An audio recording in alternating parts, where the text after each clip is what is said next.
Vou contar uma história para vocês, Vivian e William. Eu nasci na Urca, no Rio de Janeiro, e fui criado na Urca, que é um bairro que tem a Escola Superior de Guerra, fica nesse bairro, tem uma fortaleza do Exército. Então eu cresci no meio de militares. No meu prédio tinham vários militares, meus amigos de infância, vários eram militares e vários até hoje são militares. E de certa forma, e eu obviamente tento lidar com isso da melhor maneira para poder ser fiel ao que eu quero passar nos programas, etc. Mas de certa forma eu me sinto estranho, quase constrangido de criticar os militares porque foi, enfim, nascido num meio. É quase como se eu estivesse traindo meus amigos de infância. Mas critico todas as vezes, vocês sabem, vocês assistem o programa, todas as vezes que eu tenho que criticar, eu critico com todos os cuidados, talvez um cuidado extra, que às vezes tem outras coisas, mas eu tenho esse cuidado quando eu critico os militares por causa de uma história pessoal que eu tenho. Todo mundo tem sua história pessoal e, enfim, é assim que a gente funciona. Meu irmão, eu cresci ouvindo dos meus amigos que entre os militares, apesar de ter um monte de defeito, um monte de problema, etc., uma coisa eu podia ter certeza, eu, civil, que eles eram mais sérios e menos corruptos. Eu ouvi a vida inteira que uma coisa eu podia ter certeza, que os militares eram mais sérios e menos corruptos. Sou dessa geração também, Edu. Você também é dessa geração? Total também. Cresci ouvindo isso e a minha família não era uma família de militar, não tinha envolvimento nenhum com militar, nem próximo, nem na minha região, mas ouvi e cresci ouvindo isso também. E sabe o que foi interessante, Vivian? Porque a gente cresce ouvindo isso e você roda pesquisa no Brasil e é impressionante como aqueles que têm maior credibilidade no país, você ainda encontra o Exército e a Igreja.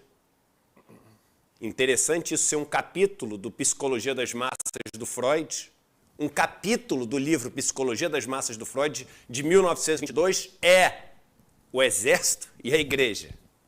O Exército e a Igreja. Mas o interessante é o seguinte, que o Cid podia ser um militar qualquer, mas não era, não. O Cid era um PQD, um paraquedista. O Cid tinha um curso de comandos, que é um dos cursos das tropas de elite. Ele tinha um curso de guerrilha na selva. Ele passou como melhor aluno nos cursos de formação. Era o famoso 01 dos cursos de formação. E, meu irmão, o cara, ao que tudo indica, era corrupto dos pés à cabeça. O cara era corrupto dos pés à cabeça. O cara tinha em casa quase 200 mil reais em dinheiro vivo, sendo que a maioria em dólar. O cara, a esposa admitiu, e admitiu daquele jeito que advogado manda admitir, olha, ao que parece só pode ter sido ele. Admitiu que o marido fraudou. A gente sabe quem mandou, porque basta não ser bobo para saber quem mandou. Ele era ajudante de ordens de Bolsonaro. Eu vou repetir qual era o cargo dele. Ajudante de, se fosse o Moro, botava uma vírgula depois do D, porque o Moro adora botar vírgula onde não tem. Ajudante de, aqui, brincadeira de Moro, vírgula, ordens de Bolsonaro. E corrupto dos pés à cabeça. Um exemplo militar. Um exemplo. Melhor aluno na academia, PQD, comando, guerrilha na selva, as estrelinhas todas no peito e fraudou. E não fraudou um, não. E fraudou vários. E a gente viu conversa levando ministro do TSE às escondidas e o cara participando. A gente viu conversas sobre o 8 de janeiro e o cara participando.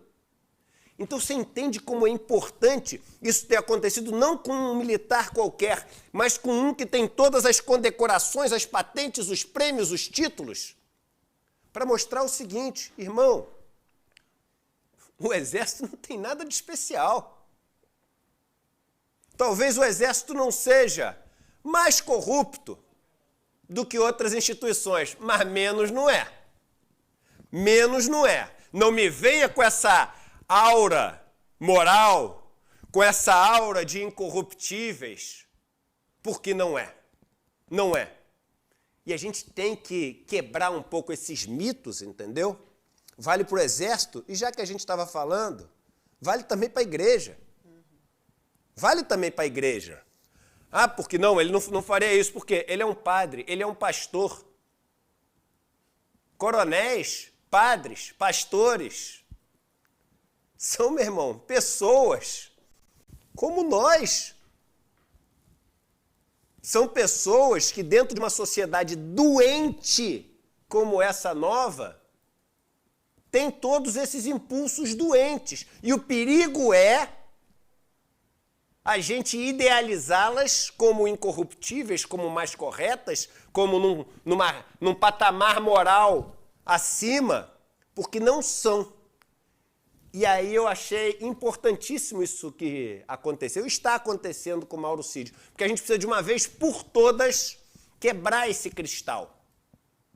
A gente precisa de uma vez por todas deixar nu as Forças Armadas no Brasil e mostrar que eles não têm nada, absolutamente nada, que os coloque numa régua moral acima do resto da população brasileira. No meio do Exército tem um monte de corrupção, tem um monte de baixaria, tem um monte de trapaça, como acontece na Marinha, como acontece na Aeronáutica, como acontece em todas as instituições de um país que tem como lógica a guerra do todo contra todos.